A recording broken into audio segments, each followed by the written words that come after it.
राधे राधे। आप सभी का स्वागत है हमारी नई वीडियो में। इस वीडियो में बताने वाले हैं क्यों किए जाते हैं सनातन धर्म में 16 संस्कार। तो वीडियो में आगे बढ़ते हैं। पहले 40 संस्कार किए जाते थे, उसके बाद 25, लेकिन अब किए जाते हैं 16 संस्कार। चलिए जानते हैं 16 संस्कारों के बारे में और आखिर 16 संस्कारों का क्या महत्व है, क्यों किए जाते हैं, किस कारण से किए जाते हैं। चलिए शुरू करते हैं।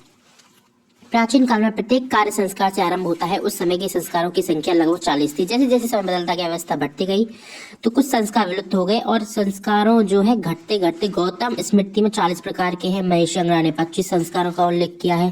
व्यास स्मृति में 16 संस्कारों का वर्णन किया गया है। हमारे धर्म शास्त्रों में मुख्य रूप से 16 संस्कारों की व्याख्या की गई है।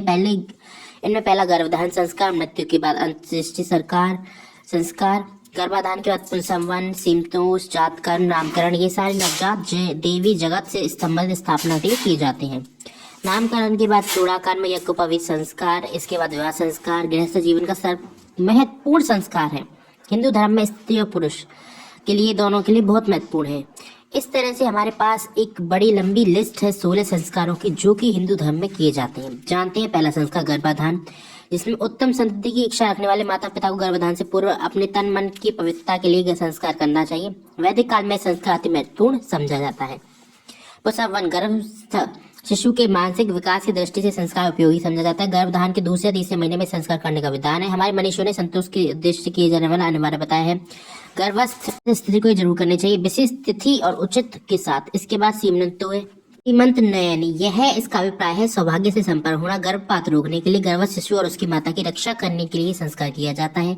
इस संस्कार के माध्यम से गर्भ स्त्री मन को प्रसन्न रखती है, सौभाग्यशाली वर मांगती है। इसके बाद अगला आता है जातकर्म संस्कार। इसके अंतर्गत नवजात शिशु का नाल छेदन किया जाता है, जिसे देवी प्रत्यक्ष संपर्क में आने वाले बालक मेघा बल दीर्घायु के मिलता है। इसमें 2 बूंद घी और 6 मूंद शहद का सम्मिश्रण कर बच्चे को चटाया जाता है। इसके बाद नामकरण संस्कार होता है, जो कि जन्म के 11 दिन होता है।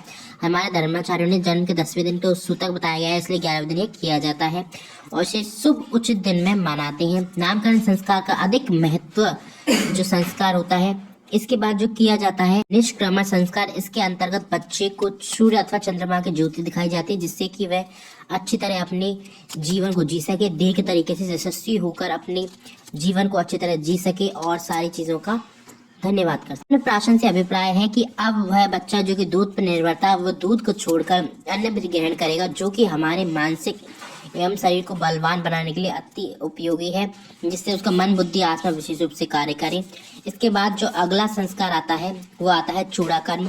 चूड़ाकर्म को मुंडन संस्कार भी कहा जाता है। इसमें बच्चे को मुंडन किया जाता है, बच्चे का मुंडन। इस संस्कार को पहले, तीसरे, 5वें भाग में 5वें महीने में किया जाता है। इसके बाद विद्या आरंभ संस्कार किया जाता है, जिसमें शिशु अन्नप्राशन के बाद बोलना शुरू कर देता है, जिससे उसके बाद उसे गुरुकुल में पूजा पाठ अथवा उसकी जो विद्या है उसका बारे में बताया जाता है, उसको सिखाया जाता है। इसके बाद कर्ण वेद संस्कार कर हमारे मनुष्यों ने सभी संस्कारों को वैज्ञानिक कसौटी पे करने के बाद ही प्रारंभ किया है। बालक की शारीरिक व्याधि के लिए उसके कानों को छेदन किया जाता है। इसके बाद इसके यज्ञोपवीत के पूर्व इस संस्कार को करने का विधान है। इसके बाद यज्ञोपवीत संस्कार किया जाता है। यज्ञोपवीत के अंदर बच्चे को जनेऊ धारण करवाया जाता है, जिससे उसका दिमाग अच्छी तरह से विकसित हो जाए, उसको कार्य कर सके। इसके बाद वेदारंभ संस्कार किया जाता है, जिसमें कि वह ज्ञान के अर्जन करता है, वेदों अथवा पुराणों के बारे में पढ़ता है। उसकी परीक्षा होती है, इस परीक्षा को पास करके वह कार्य करता है। इसके बाद है केशांत संस्कार। गुरुकुल से विदाई और गृहस्थ आश्रम में की तरफ लेने के लिए किया जाता है, जब गृहस्थ आश्रम में आते हैं। इसके बाद समावर्तन संस्कार किया जाता है, जिसमें गुरुकुल से विदाई लेता है, गृहस्थ आश्रम में प्रवेश करता है और उसकी आयु लगभग 23-24 की अनुमान मानी जाती है। इसके बाद विवाह संस्कार होता है, जिसमें कि स्त्री और पुरुष दोनों के लिए सर्वाधिक महत्वपूर्ण संस्कार है। हमारे शास्त्र में 8 प्रकार के विवाहों का उल्लेख है। ब्रह्म, देव, आर्ष, प्रजापत्य, आसुर, गंधर्व, राक्षसी, पिशाच। इसमें यह इसलिए बताया गया हमारा समाज सभ्य और सुसंस्कृत रहे। इसके बाद अंतरिक्ष संस्कार होता है, जिसमें कि अंतिम अथवा अग्नि परिग्रह संस्कार भी माना जाता है। आत्मा को अग्नि का आधान करना पड़ता है, शरीर को जलाया जाता है, जिसके बाद व्यक्ति इस लोक से प्राण छूटने के बाद दूसरे लोक में प्रवेश करता है और अपना जीवन समाप्त करता है। ये होते हैं हिंदू धर्म के 16 संस्कार। आपको अगर वीडियो अच्छी लगे वीडियो को लाइक करके चैनल को सब्सक्राइब कर दें। Thank you so much for watching. Radhe Radhe, her her Mahadev.